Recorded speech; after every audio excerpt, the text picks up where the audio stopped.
So today we are going to be doing the follow-up review to the LUBA 2 10,000 robotic mower.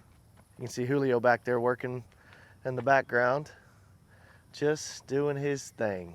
So I did an introduction video to this. I guess it's been about 4 months after my first week with it. Kind of shared some of my setup concerns, what it was doing good, what it was not doing so good at that point. And now I've got a significant amount of runtime with the mower, and they have had a few firmware updates, fixed a few things, changed the app. So I feel like now's a good time to kind of give it my new opinion. We are late July, so we're kind of through the wet season. The season that would have been, I guess the month of June was probably the month with the most rain and the most grass growth. And I really kind of wanted to wait until after that period before I did this follow-up video to really get an idea for how well it could handle this much cutting when grass conditions were at, from a mower's perspective, were at their worst. So I'm going to tell you what I like about it, what is good, and then probably after that I will share with you guys what it sucks at, what's not good, because there are a handful of things, and then you guys can kind of come to your own conclusions about whether or not it's worth it to you to spend this much money on a robotic mower that is good, but also has its fair share of shortcomings. So first and foremost, I have not had to mow my grass a single time this year. None of it. I did mention this is the LUBA 2 10,000 that's supposed to be able to handle up to 2.5 acres. I've currently got him set to mow just at 2 acres, maybe just a tick over 2 acres total for the yard here, and it's handled that just fine, really, in terms of it being able to process that much cutting and keep it short. Now, well, okay, I'm gonna stick with the good stuff first. So I don't have to mow. The cut is pretty decent. You can see here we've got what I call the corduroy cut. Not necessarily what I want, but as the blades have worn, it doesn't cut super flat, so there are actually some slight ridges in the path. Not necessarily a bad thing, but you know, some people might not appreciate that. But you could always change your cutting discs or cutting blades, I suppose, a little more often. This mower, I guess it's probably worth mentioning, has 900 miles and 900 hours of work done so far. So that's an update that LUBA made to the app. Something that I wanted in the beginning was a way to kind of track its life cycle, its lifespan. So they did add that. 900 hours and 900 miles. This mower could have, I'm in central Oklahoma, could have driven to the Gulf of Mexico and back. And that's a, I don't know, that's a really long ways. And it's still working just, well, it's mostly working like it did when it was new. I mean, it's got no physical damage. The tires are still in good shape. All of the sensors still work, and that's pretty impressive. I don't know if anybody in the world has one of these machines with 900 miles on the chassis yet. So we're kind of in uncharted territory here, if you will. But it's got a 2-year warranty. I'm gonna keep running it hard, and so we'll see how long it lasts. So like I mentioned, I haven't had to mow, but as you can probably imagine, there are places I still have to weed eat. This little dry, dead section of grass is evidence of my pseudo-autonomous weed eating regimen. It's a chemical weed eating. I know some people aren't gonna like that, but I don't really care. I got a little heavy-handed with it here. I've had to apply chemical weed eating twice, and I got a little overzealous here. In most places I've got about a 6-inch strip of dead grass which it doesn't look the best, but it does, it serves its purpose. I have to weed eat very little. Where I do have to weed eat still, and I'll bring you guys around, I'll show you close-ups, like around where Julio is there, that birdhouse that's on a pole, he can't get very close to small objects. He can't cut a real tight corner or circle around that. Like I've got a maple over here, same problem. I'll have to mow around that, and I've got some cypress trees over here to the right that you can't see that also have to be still manually weed eated, which isn't the end of the world. I've been able to limit my weed eating time. I could weed eat this whole 2-acre yard in under 10 minutes. So that's pretty good, I guess. One of the new things they added with the firmware update is it now has the FPV mode. So from your phone, you can literally remote in and take advantage of the onboard camera system and actually watch what it's mowing in real time. Now to do that, you need a fairly stable internet connection, but it does work. It is pretty neat, but it is a little gimmicky. It doesn't really serve any real purpose.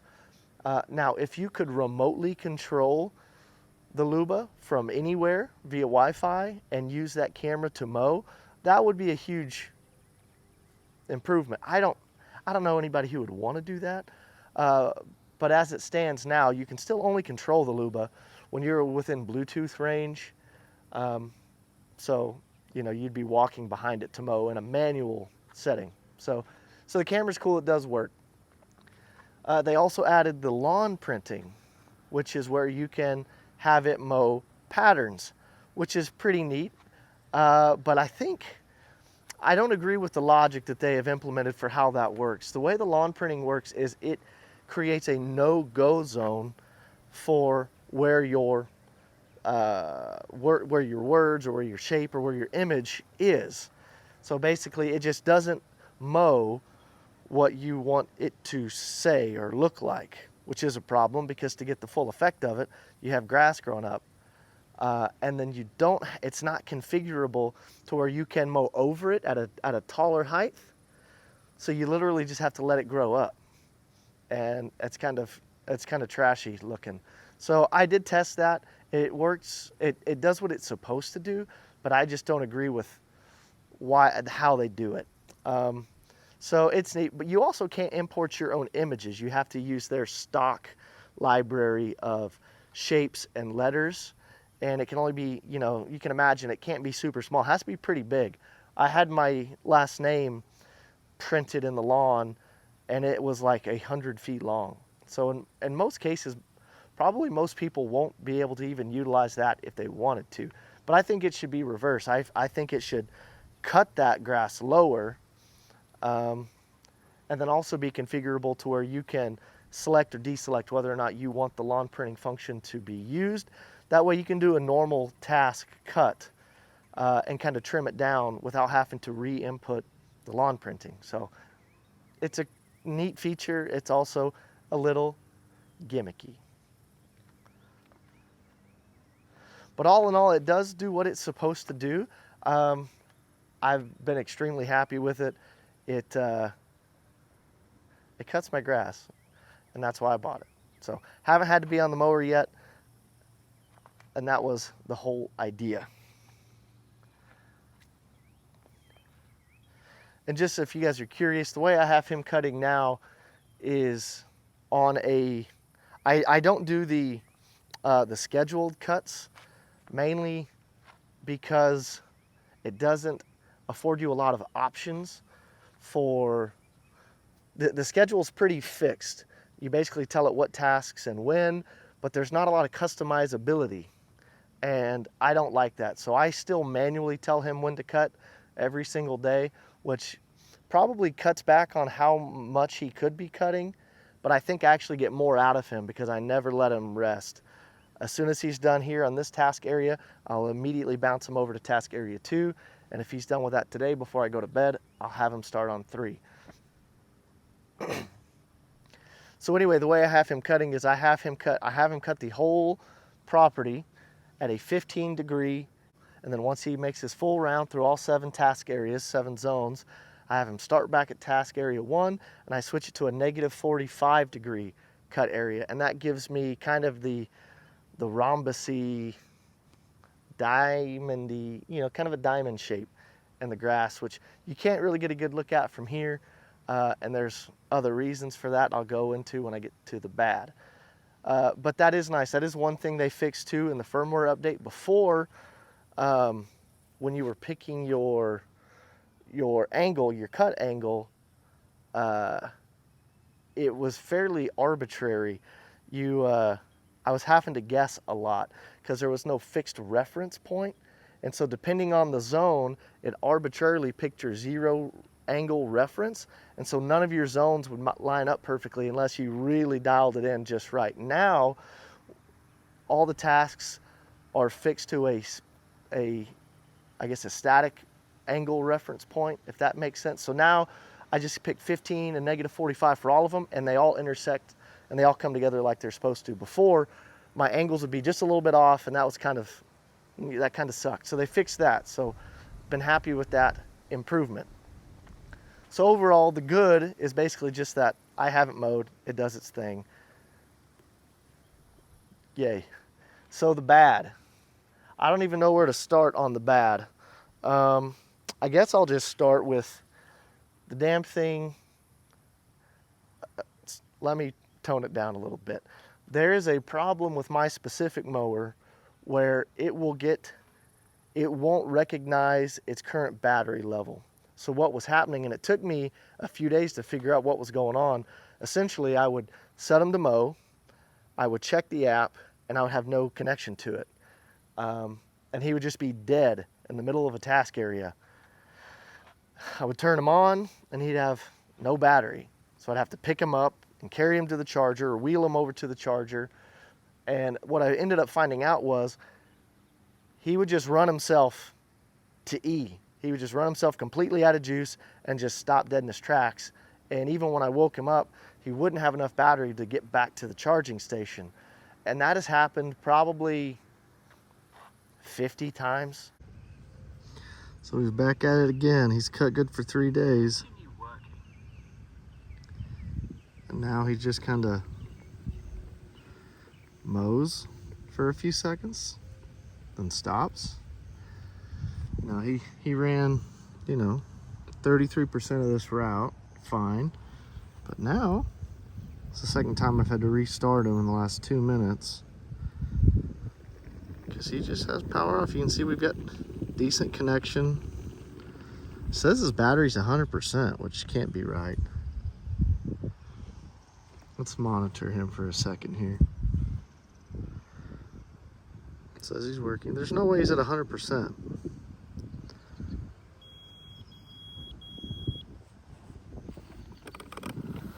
Okay, so he's cutting. See that? It just said power off. And he's done.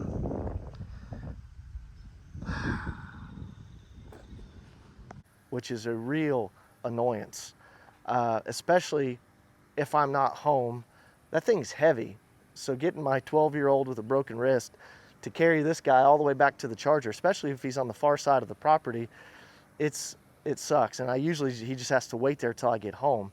And the reason I have him is because I'm not here a lot, and I need this stuff to be handled without my intervention.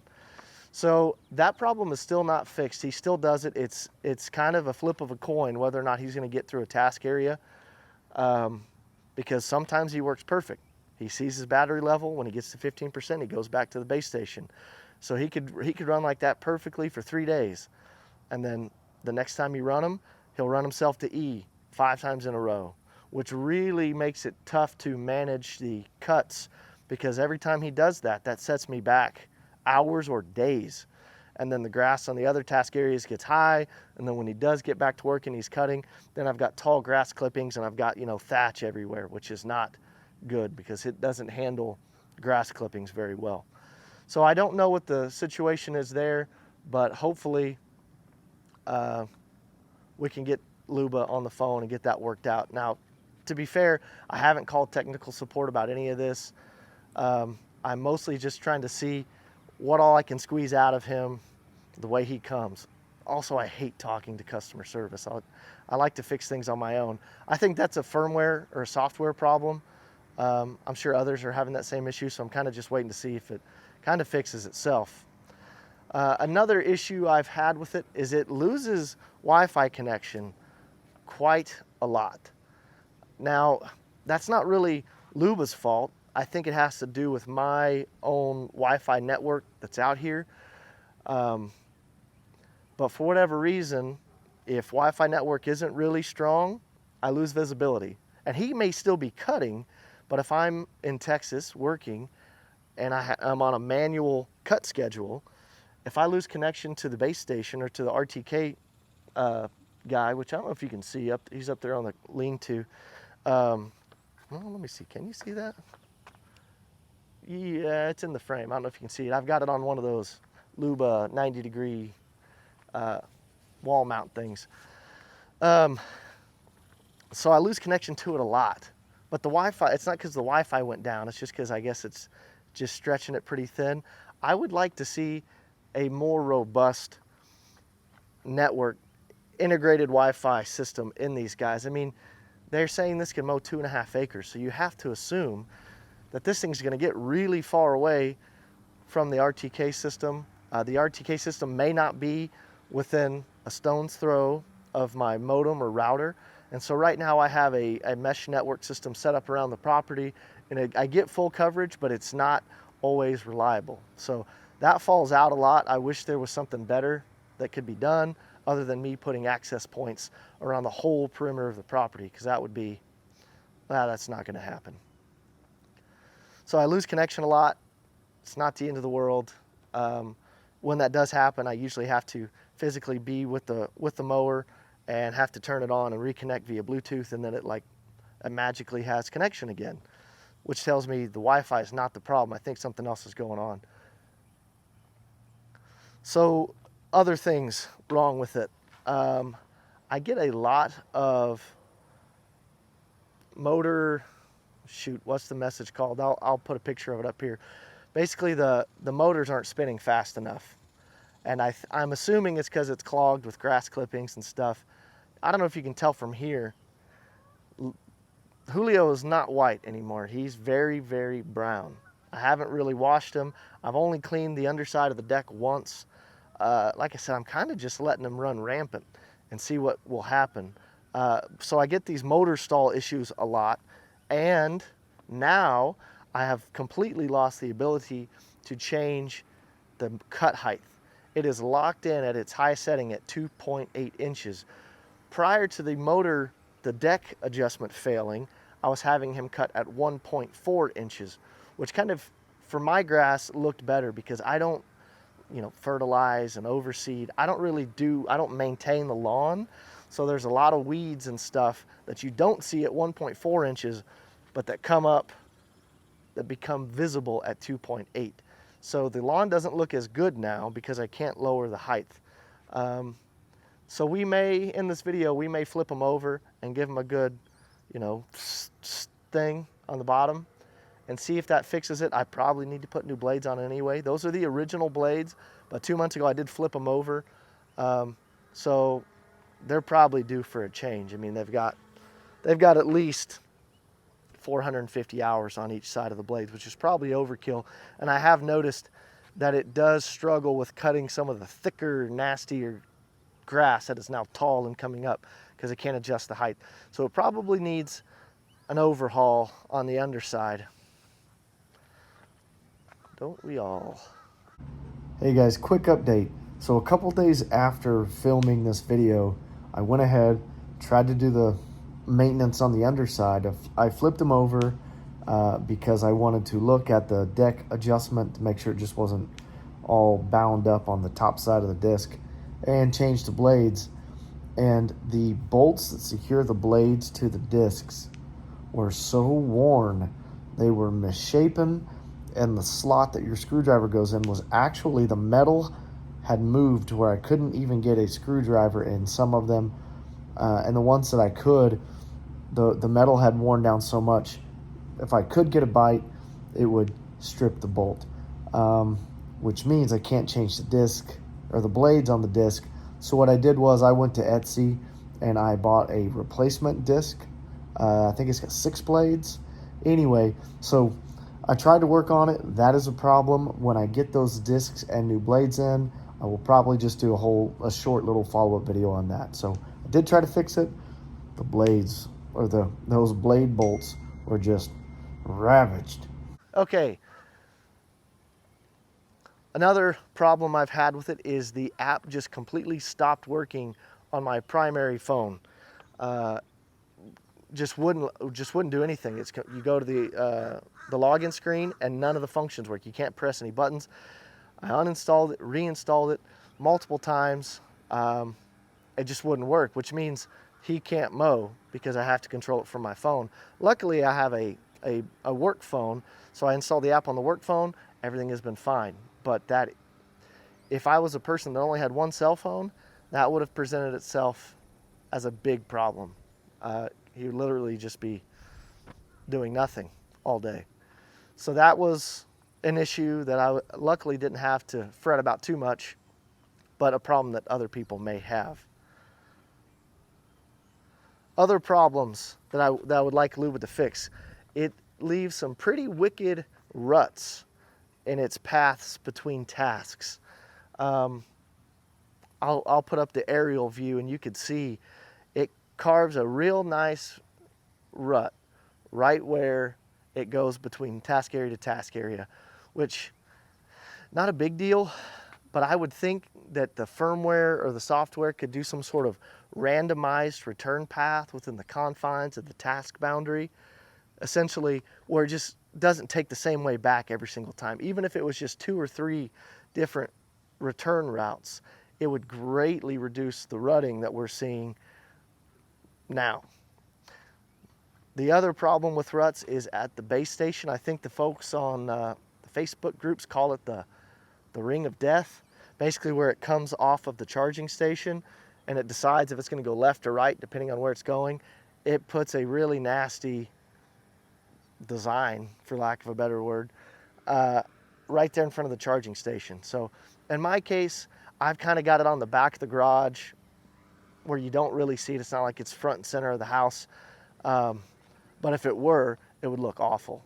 So not really much you can do about that. It's not really the machine's fault. It has to go to the charger, has to leave the charger, and it has to, go to where you tell it to go. So that's not really a fault of it, but kind of just a FYI if you're sensitive about your grass. So all in all, it's got problems. It fails a lot. It loses connection. It runs itself out of battery, leaves itself stranded in the middle of the yard. But it does do the thing. I haven't had to mow. So was it worth the $4,500? Yeah, I think so. It's worth that. I mean, it's really how much do you value your time? It is definitely capable of cutting the grass, albeit with a few annoyances, but it can do it, and I don't have to. So all in all, it gets about a 1.5 thumbs up. It's if it drove itself into the pond right now and I couldn't find it, would I buy another one? Yeah. Yes, I would. So I guess that's pretty much wraps up my feelings about it. It's annoying sometimes, but it does the job. Another issue I have with it, which is frustrating for me, is that and I mentioned this before, the area you cut is software capped. So it can mow up to 2.5 acres, and that's how they sell it. And you can get smaller ones that mow an acre, half an acre, quarter acre, what have you. But regardless of which model you get, you are software capped based on your selection as to how much it can mow. Honestly, if I were to get the battery issue dialed in and the Wi-Fi issue dialed in and it didn't have any more of these weird false stops or random stops, it could mow more than 2.5 acres. And then I would like to put it on my 2-acre pasture here adjacent to the house, which was originally my plan. But when you create your task area, your boundaries, it calculates how much area that is and it totals it up. And if you exceed, it won't let you exceed the 2.5. So even though it's capable of cutting more, and it would cut more, the software won't allow me to create task areas in excess of the model you bought. So this thing could probably cut 4 acres. Now, I wouldn't have it cut the pasture every day, probably once a week, but it would at least keep it down low enough. That way I didn't have to get my zero turn out there once a week. So that's a little bit of a bummer. I get why they do that, but it's like, it's expensive enough. Just let me do what I want. And if I cut too much over here and it compromises the quality of the task area here, that's on me. But that's not an option. The only workaround for that is I can delete a couple task areas in the yard and create new task areas in the pasture, but that is a pain in the neck. Not doing it. So yeah, we're running a little long. I don't think I'm gonna mess with the deck or the blades in this video. This was more of a is it worth it video, less of a maintenance video. So hopefully once he's done cutting here, we'll flip him over. I may make a video on that showing if that fixes it or not. And you know, if it does, I'll let you know. Hope this helps.